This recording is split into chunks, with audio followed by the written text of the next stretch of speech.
तो welcome all, आप सबका स्वागत है बुक 1 के चैप्टर 5 संयुक्त राष्ट्र तथा इसके संगठन United Nations and it's organisations के टॉपिक संयुक्त राष्ट्र संघ के प्रमुख अभिकरण की एजेंसीज ऑफ यूएनओ। बेसिकली ये टॉपिक मैंने पहले कराया था, लेकिन आपके सिलेबस में इस टॉपिक के अंदर कुछ चीज़ें नई ऐड हुई है जिसके ऊपर से क्वेश्चन आ सकता है। और वही जो नई चीज़ें ऐड हुई है, जो या न्यू टॉपिक्स ऐड हुए हैं इस टॉपिक के अंदर, या इस टॉपिक में जो न्यू सब टॉपिक्स ऐड हुए हैं, हमें वो करना है। तो जल्दी से स्टार्ट करते हैं आज का वीडियो टॉपिक। मैं हूं विक्रांत, आप देख रहे हैं पॉलिटिकल साइंस 90+ मार्क्स।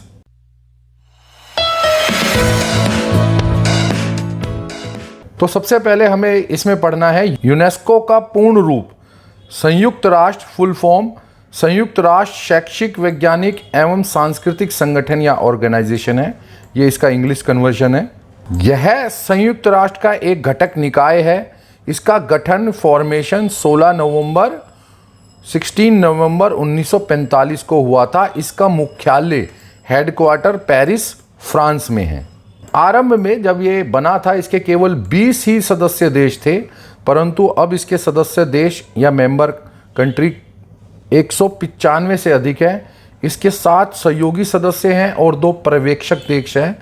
पूरी दुनिया में इसके 21 राष्ट्रीय नेशनल कार्यालय या ऑफिस हैं। संयुक्त राष्ट्र या यूएनओ का कोई भी सदस्य मेंबर वो यूनेस्को का भी सदस्य मेंबर बन सकता है। जो ऐसा देश जो संयुक्त राष्ट्र संघ या यूएनओ का मेंबर या सदस्य नहीं है, वे भी यूनेस्को के सदस्यता को प्राप्त कर सकते हैं, परंतु ऐसे देशों की सदस्यता हेतु जब वो ज्वाइन करना चाहते हैं तो कार्यकारिणी मंडल जो यूनेस्को का होगा, उनकी सिफारिश पर वो जब सिफारिश करेंगी तो यूनेस्को की सामान्य सभा में उपस्थित 2/3 मेजॉरिटी बहुमत से स्वीकृति जब उनको मिलेगी तो उनको सदस्य बनाया जाएगा।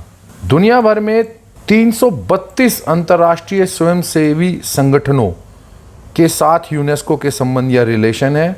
वर्तमान में यूनेस्को के महानिदेशक, ये नाम याद रखना, आहे एंजोले हैं, जो काफ़ी प्रसिद्ध नाम बोला जाता है। ये भारत 1946 से ही यूनेस्को का सदस्य देश है। तो इनके ऊपर जो महानिदेशक कौन है या भारत का मेंबर है बना, तो इसके ऊपर ऑब्जेक्टिव क्वेश्चन आ सकता है। यूनेस्को का उद्देश्य ऑब्जेक्टिव राष्ट्रों के बीच सहयोग या कोऑपरेशन को बढ़ावा देकर शिक्षा, विज्ञान, संस्कृति, एजुकेशन, साइंस और कल्चर के माध्यम से न्याय, कानून के शासन, मानव अधिकार, मौलिक स्वतंत्रताओं के प्रति सभी लोगों में आदर की भावना को जागृत करना है। यहाँ भावन लिखा है, ये भावना शब्द है, तो यहाँ भावना को जागृत करना है इसका अर्थ। संक्षेप में यदि कहा जाए तो यूनेस्को का उद्देश्य शांति और सुरक्षा के लिए, पीस और सिक्योरिटी के लिए योगदान करना है, जिसकी प्राप्ति, अब पीस और सिक्योरिटी, शांति और सुरक्षा की प्राप्ति के लिए यूनेस्को शिक्षा, विज्ञान, संस्कृति, एजुकेशन, साइंस और कल्चर के द्वारा राष्ट्रों के मध्य या राष्ट्रों के बीच निकटता की भावना निर्मित करने में सहायक होती है। यह विश्व को अज्ञान और निरक्षरता से मुक्त कराता है। यूनेस्को के अंग, ऑर्गन्स ऑफ यूनेस्को, इसकी एक सामान्य सभा होती है। इसमें संयुक्त राष्ट्र संघ के सभी सदस्य राज्य शामिल होते हैं। सभी की बैठक वर्ष में कम से कम 2 बार होती है। इस सभा का अधिवेशन विश्व की महत्वपूर्ण शैक्षणिक, वैज्ञानिक, मानसिक समस्याओं के विश्लेषण के लिए एक मंच या एक प्लेटफॉर्म का काम करता है। कार्यकारिणी मंडल के सदस्यों तथा सचिवालय के महानिदेशक का भी चुनाव सामान्य सभा के द्वारा किया जाता है। नेक्स्ट ऑर्गन आता है कार्यकारिणी मंडल। कार्यकारिणी मंडल में इस समय 30 सदस्य हैं, जिसका चुनाव सामान्य सभा करती है, या जो अभी आपने पहला ऑर्गन पढ़ा था उसके सदस्य कार्यकारिणी मंडल के 30 सदस्यों का चुनाव करते हैं। इसकी वर्ष में कम से कम 2 बैठक होती हैं, या अनिवार्य है 2 बैठक होना। इस मंडल का मुख्य कार्य सामान्य सभा द्वारा निर्धारित नीतियों या पॉलिसीज तथा कार्यक्रमों या प्रोग्राम को क्रियान्वित करना या लागू करना या इम्प्लीमेंट करना है। तीसरा ऑर्गन है इसका सचिवालय। यूनेस्को का तीसरा अंग सचिवालय है। सचिवालय का प्रमुख अधिकारी महानिदेशक होता है। इसका मुख्यालय मैंने आपको पहले भी बताया था, हेडक्वार्टर पेरिस फ्रांस में है। इसका कार्यकाल 9 वर्ष का होता है और मैंने अभी आपको महानिदेशक या डायरेक्टर जनरल का नाम भी बताया था। यूनेस्को के कार्य फंक्शंस, ये 2 तरह के कार्य करती है। सबसे पहले सामान्य कार्य, कॉमन फंक्शंस, या आप इसे जनरल फंक्शंस भी कह सकते हैं। यूनेस्को के सामान्य कार्य निम्नलिखित हैं। अंतर्राष्ट्रीय समझौता कराना, कुछ निश्चित क्षेत्रों में व्यवहार की एक रूपता लाने के लिए, बेसिकली कि सभी कंट्रीज का बिहेवियर या पॉलिसीज एक जैसी चले, तो उन सदस्य राष्ट्रों के बीच समझौता कराने का कार्य करता है। दूसरा इसका जो काम है वो है राष्ट्रीय आयोगों का विकास। राष्ट्रीय आयोग जो नेशनल कमीशंस की स्थापना के लिए न केवल प्रेरणा देता है बल्कि आर्थिक सहायता भी देना इसका कार्य है। विशेषज्ञों में सहयोग का विकास, जो विशेषज्ञ है अपने अपने क्षेत्र में, चाहे वो साइंस में, चाहे वो एजुकेशन में, विज्ञान में, शिक्षा में, उनमें सहयोग पाने का प्रयास करता है तथा अलग अलग क्षेत्रों के विशेषज्ञों में सहयोग, कोऑपरेशन, कोऑर्डिनेशन की भावना विकसित करने का कार्य करता है। अब आते हैं इसके विशेष कार्य, स्पेशल वर्क्स, शिक्षा संबंधी कार्य, एजुकेशन रिलेटेड वर्क्स। यूनेस्को अपने शैक्षिक कार्यक्रमों का आयोजन भी करता है, जिसमें एक सबसे बड़ा कार्य आता है इसका साक्षरता दिवस, लिटरेसी डे जिसे आप बोलते हैं, जिसका आयोजन हर वर्ष 8 सितंबर को होता है। उसमें स्कूल के बच्चों और शिक्षकों के लिए आवश्यक चीज़ें उपलब्ध कराता है। दूसरा कार्य आएगा इसमें स्पेशल वर्क्स में विज्ञान। यूनेस्को का दूसरा विशेष कार्य विज्ञान का विकास करना है, उसमें डेवलपमेंट करना है। इसमें प्राकृतिक एवं सामाजिक विज्ञान पर विशेष ध्यान दिया जाता है। नेचुरल और सोशल दोनों साइंस पर ध्यान दिया जाता है। यूनेस्को दुनिया में जलवायु परिवर्तन होने की समस्या पे जागरूकता या अवेयरनेस फैलाता है।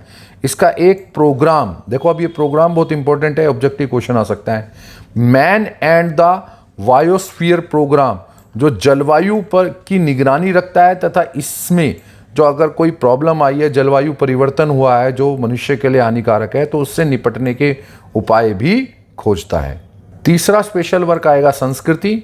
यूनेस्को मानव जाति की सांस्कृतिक विरासत को सुरक्षित, सिक्योर करने के लिए समय समय पर सम्मेलन, कॉन्फ्रेंस और विचार गोष्ठियों का आयोजन या ऑर्गेनाइजेशन करता है।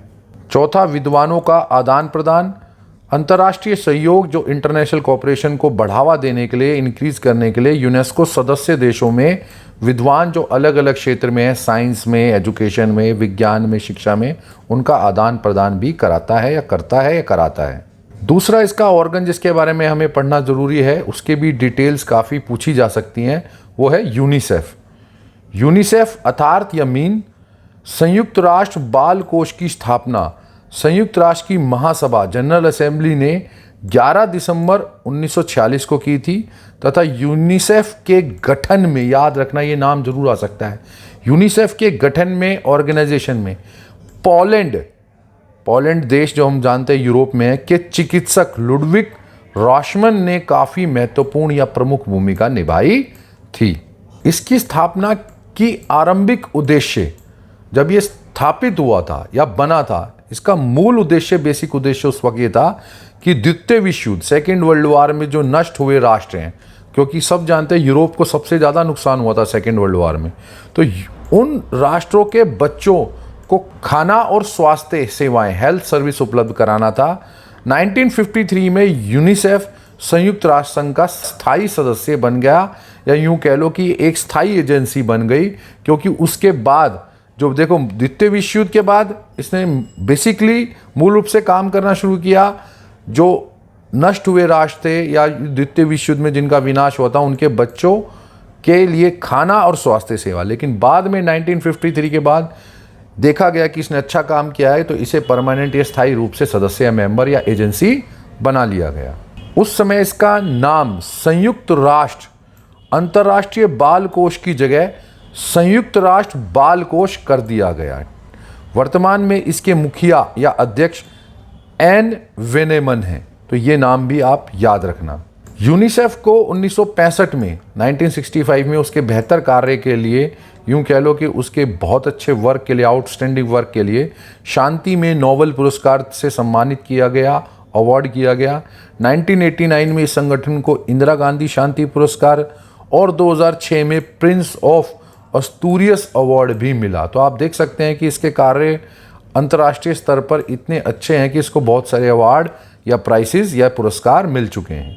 इसके 120 से भी अधिक शहरों में कार्यालय या ऑफिस हैं और 190 से भी अधिक स्थानों पर इसके कर्मचारी कार्य करते हैं, काम करते हैं, वर्क करते हैं।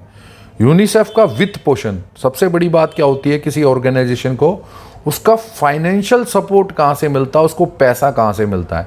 तो उसको पैसा विभिन्न सरकारों से भी डोनेशन मिलती है और निजी दाताओं जो पर्सनल डोनेटर्स होते हैं वो भी इसमें डोनेट या दान करते हैं।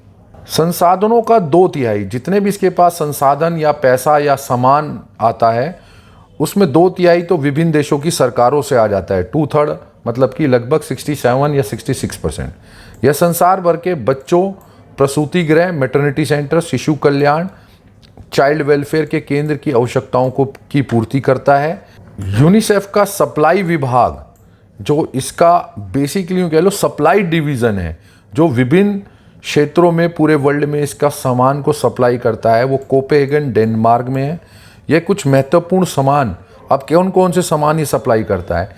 जीवन रक्षक टीके, हम सब जानते हैं कि जो वैक्सीनेशंस हैं वो, HIV पीड़ित बच्चों और उनकी माताओं के लिए दवा, मेडिसिन, कुपोषण के उपचार के लिए दवाइयाँ, मेडिसिन और आदि का वितरण प्रबंध, डिस्ट्रीब्यूशन का मैनेजमेंट करता है। 36 सदस्यों का कार्यकारी दल, 36 मेंबर्स का एक कार्यकारी दल है जो यूनिसेफ की काम की देखरेख करता है। तो आपसे ज़रूर पूछा जा सकता है कि इसका सप्लाई डिवीज़न, सप्लाई विभाग कहाँ है? तो कोपेनहेगन डेनमार्क में है। यह मतलब कि यूनिसेफ नीतियाँ बनाता है और साथ ही यह वित्तीय और प्रशासनिक योजनाओं से जुड़े कार्यक्रमों को स्वीकृति प्रदान करता है। वर्तमान में यूनिसेफ मुख्यतः निम्न प्राथमिकताओं, प्रायोरिटीज़ पर केंद्रित है या इन निम्न चीज़ों जो अभी मैं आपको बताऊंगा इन पर अपना ध्यान सबसे ज़्यादा केंद्रित करता है या सबसे ज़्यादा इसको प्रायोरिटी या प्राथमिकता देता है। बच्चों के विकास पर, बुनियादी शिक्षा पर, लिंग के आधार पर समानता, इसमें लड़कियों की शिक्षा भी शामिल है। बच्चों का या बच्चे का हिंसा से बचाव, बाल श्रम के शोषण का विरोध और HIV, एड्स और बच्चों के अधिकार में वैधानिक संघर्ष के लिए काम करना। इसका मुख्यालय न्यूयॉर्क या अमेरिका में पाया जाता है, क्योंकि हम सब जानते हैं न्यूयॉर्क अमेरिका में है या अमेरिका का एक राज्य है। आपसे अगर पूछा जाए बेसिकली 5 मूल बताओ, तो ये 5 आपको ऊपर के लिखने हैं। अब हम आते हैं एक नई एजेंसी पर या एक अलग एजेंसी पर, विश्व स्वास्थ्य संगठन, वर्ल्ड हेल्थ ऑर्गेनाइजेशन, WHO पर। इसकी शॉर्ट फॉर्म WHO है। विश्व स्वास्थ्य संगठन विश्व के विभिन्न देशों के स्वास्थ्य संबंधी समस्याओं पर आपसी सहयोग, जो म्यूचुअल सपोर्ट और मानक विकसित करने की संस्था या ऑर्गेनाइजेशन या एजेंसी बोली जाती है। यह संगठन स्वास्थ्य अनुसंधान एजेंडा को आकार देने, शेप देने, स्वास्थ्य संबंधी हेल्थ रिलेटेड रुझानों की निगरानी करने, मॉनिटरिंग करने और आकलन करने के लिए, असेस करने के लिए जिम्मेदार या रिस्पॉन्सिबल है। विश्व स्वास्थ्य संगठन WHO के 194 सदस्य देशों में 150 कार्यालय या ऑफिसेज हैं और पूरे संगठन में लगभग 7,000 कर्मचारी, 7,000 एम्प्लॉय काम करते हैं। आमतौर पर यह सदस्य देशों के स्वास्थ्य मंत्रालय, जो हेल्थ मिनिस्ट्री है, उनके ज़रिए मिलकर काम करते हैं। कहने का मतलब यह है कि WHO अपने जितने भी सदस्य देश हैं उनके हेल्थ मिनिस्ट्री के साथ मिलकर काम करता है, अपनी पॉलिसीज़, योजना, नीतियों को उनके साथ मिलकर बनाता है और लागू करता है। यह संयुक्त राष्ट्र संघ की एक विशिष्ट इकाई है, एक स्पेशलाइज यूनिट है। इस संगठन मतलब WHO की स्थापना, एस्टेब्लिशमेंट 7 अप्रैल 1948, 7 अप्रैल 1948 1948 को हुई थी। इसका उद्देश्य, ऑब्जेक्टिव, विश्व के लोगों में स्वास्थ्य स्तर को, हेल्थ लेवल को ऊंचा करना है। विश्व स्वास्थ्य संगठन WHO का मुख्यालय स्विट्जरलैंड के जेनेवा शहर में है। इथियोपिया के डॉक्टर टेड्रोस एड्रेनोम घेब्रेयेसस विश्व स्वास्थ्य संगठन के नए महानिदेशक निर्वाचित या इलेक्टेड हुए। इनका 5 वर्ष का कार्यकाल है। 5 वर्ष के लिए ये निर्वाचित हुए थे और कार्यकाल 2017 से स्टार्ट हुआ था, मतलब ये 2022 तक महानिदेशक या डायरेक्टर जनरल के पद पर रहेंगे। तो ये ऑब्जेक्टिव क्वेश्चंस के लिए काफ़ी इंपॉर्टेंट डाटा हो सकता है। अपनी स्थापना के बाद से विश्व स्वास्थ्य संगठन WHO ने जिन जिन बीमारियों की रोकथाम या समाप्त करने के लिए विशेष रूप से काम किया, उसमें है स्मॉल पॉक्स बीमारी को समाप्त करने में महत्वपूर्ण भूमिका निभाई है। फिलहाल जो WHO कह लो या वर्ल्ड हेल्थ ऑर्गेनाइजेशन, विश्व स्वास्थ्य संगठन, एड्स, इबोला, टीबी और कोरोना, जिसको हम, या कोरोना की स्पेलिंग गलत हो गई है क्योंकि इंग्लिश वर्जन से इसको हिंदी में कॉपी करने से थोड़ा दिक्कत हो गई। तो कोरोना वायरस, जिससे आजकल हम सभी जूझ रहे हैं और जिसके कारण हमारे स्कूल भी निरंतर ठीक से नहीं चल पा रहे हैं, जैसी खतरनाक बीमारियों की रोकथाम के लिए काम कर रहा है।